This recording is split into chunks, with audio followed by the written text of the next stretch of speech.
retour sur le plateau de Nulle part ailleurs avec l'actualité. Bonsoir Daphné. Bonsoir Guillaume. Alors aujourd'hui, la rentrée commence avec ce fameux pass sanitaire qui devient obligatoire dès aujourd'hui pour les soignants. Oui, en effet, le pass sanitaire devient obligatoire pour 1,8 million de salariés à partir d'aujourd'hui. Certains patrons ne sont pas pour cette obligation, c'est le cas d'un patron de restaurant dans le Rhône, témoignage avec Marius Pagnol. Ce gérant dirige un restaurant depuis 1998. Il était le plus respecté de son village. Aujourd'hui, il est furieux suite aux nouvelles mesures du pass sanitaire. Pour lui, c'est une atteinte à la liberté. Moi, je trouve ça innommable de forcer les salariés à se faire vacciner contre leur gré et de transformer les gérants en garde-chiots. Ça fait des années que je suis apprécié par mes clients et mes salariés, et maintenant, quelle sera la suite? Pourtant, la vaccination n'est pas obligatoire pour les salariés. Et pourtant, quelque sorte, ça pousse à rendre la vaccination obligatoire.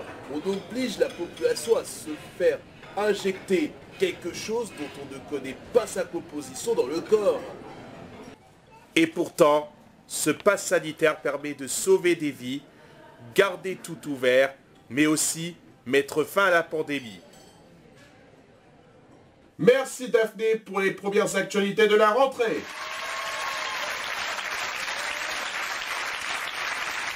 Cyril, est-ce que pour vous le Covid a changé notre mode de vie? Bah oui, c'est évident, mais petit à petit on s'adapte. Est-ce que la crise sanitaire a bouleversé votre émission? Bah si, au début on a dû faire l'émission en visio, et puis on a dû s'adapter aux gestes barrières. D'accord. Bonsoir Agnès Michaud. Bonsoir Guillaume. Vous faites votre rentrée aujourd'hui? Bah oui. Et nous commençons l'année par un invité prestigieux, Cyril Hanouna. Eh ben on a du bon goût. Bah oui, c'est normal, je suis l'homme qui fait le plus d'audience. Justement, qu'est-ce que ça vous fait d'être le présentateur télé le plus connu du monde audiovisuel? D'abord, je ne pense pas être l'animateur le plus connu du monde de l'audiovisuel, mais plutôt l'un des plus connus. Et je le vis très bien car c'était mon rêve de faire de la télé. Vous vous attendiez à ce succès? Bah, le succès vient au fur et à mesure de sa carrière, c'est-à-dire tu prends les rênes d'une émission avec le rouleau compresseur qui est l'audience, et forcément, le succès va rejoindre ta propre personnalité. D'accord, qu'est-ce qui vous a poussé à créer Touche pas à mon poste?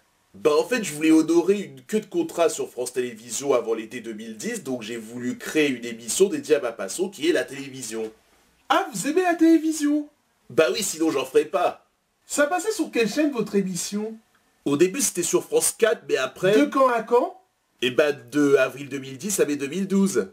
Ensuite, ça passait sur quelle chaîne? Bah sur C8 enfin. D'accord, je voulais juste vous entendre le dire. Ah bah c'est sympa, merci. Est-ce que vous vous entendez bien avec vos chroniqueurs? Bah un peu. Un peu, bah sympa. Non mais s'ils travaillent avec moi, c'est parce qu'il n'y a pas de tension entre nous. Parce que d'après certaines rumeurs, certains ne seraient pas d'accord avec vous. Bah il y en a peut-être qui ne sont pas d'accord avec moi, mais bon, ce sont bien des rumeurs. Et vous n'avez pas peur qu'ils se révoltent contre vous? Comment ça? Bah vous ne craignez pas que... Par exemple, que vos chroniqueurs manifestent contre vous? Mais non enfin. Bah voilà, c'est tout ce que je voulais savoir. Merci Agnès.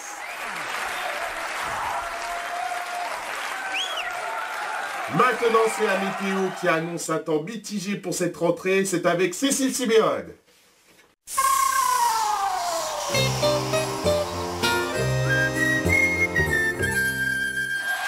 Bonsoir Cécile.